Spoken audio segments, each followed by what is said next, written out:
Magandang gabi.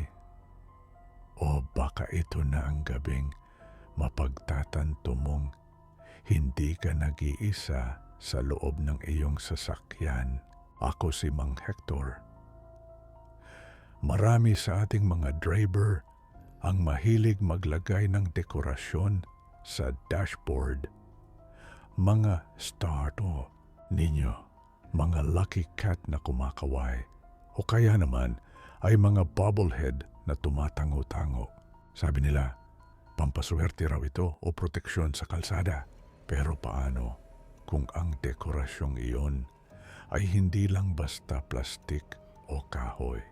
Paano kung bawat pagtango nito ay may ibig sabihin at bawat titik nito ay huling babala na bago ang isang trahedya? Maupo ka ng maigi, i-check mo ang dashboard mo.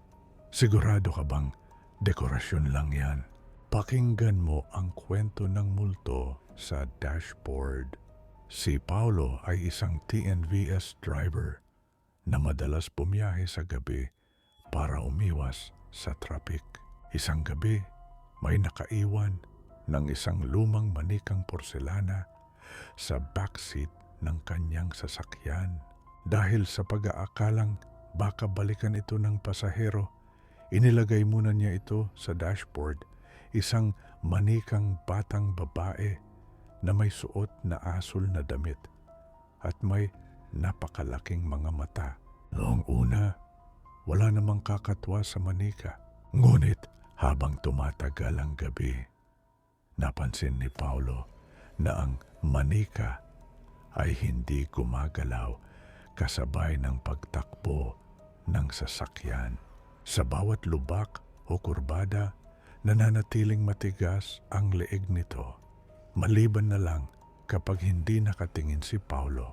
Isang hating gabi, habang binabagtas niya ang kahabaan ng C5, napatingin si Paulo sa dashboard. Ang manika na dati ay nakaharap sa kalsada ay nakaharap na ngayon sa kanya. Ang mga porselanang mata nito ay tila nakabaon sa kanyang mukha. Baka natumba lang, bulong ni Paulo sabay ayos sa pwesto ng manika.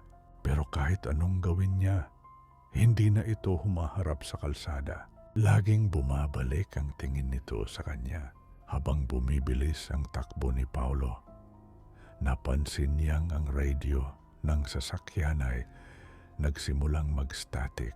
Isang mahinang tinig ng bata ang narinig niya sa gitna ng ingay. Mas mabilis pa. Biglang uminit ang loob ng sasakyan kahit naka-full blast ang aircon. Tiningnan ni Paulo ang speedometer, 160, 80, 100 kph. Sinubukan niyang tapakan ng preno, pero matigas ito. Parang may kung anong nakaharang sa ilalim ng pedal.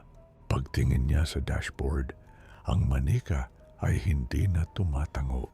Sa halip, ang bibig nito na dati ay nakasara ay dahan-dahang bumubukas na nagpapakita ng maliliit at matatalas na ngipin. Ang mga mata ng manika ay nagsimulang lumuha ng itim na likido. Sa bawat kilometrong nadaragdag sa bilis ni Paulo, ang ngiti ng manika ay lumalapad hanggang sa halos mahati na ang mukha nito.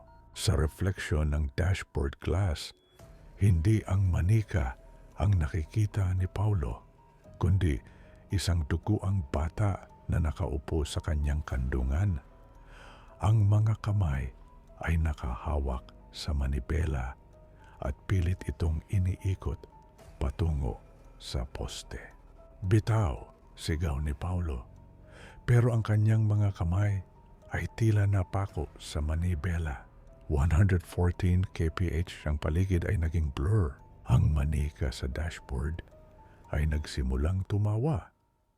Isang matinis na tawang bumasag sa lahat ng salamin ng sasakyan. Sa huling segundo, bago ang banggaan, nakita ni Paulo ang manika na tumayo sa dashboard.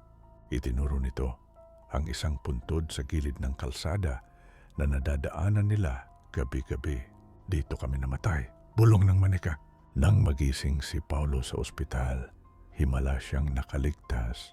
Sabi ng mga pulis, nakita nilang wasak na wasak ang sasakyan, pero may isang bagay silang hindi maipaliwanag. Sa gitna ng nagbabagang makina, nahanap nila ang manikang porselana, walang gasgas, malinis, at nakatayo pa rin sa wasak na dashboard. Nang ibalik sa kanya ang mga gamit niya, tumanggi si Paulo na kunin ang manika. Pero pag-uwi niya sa kanyang kwarto ng gabing iyon, laking gulat niya nang makita ang manika sa ibabaw ng kanyang computer table. Nakaharap ito sa kanya at sa paanan nito ay may maliit na papel na may nakasulat gamit ang dugo. Salamat sa hatid. Saan tayo bukas?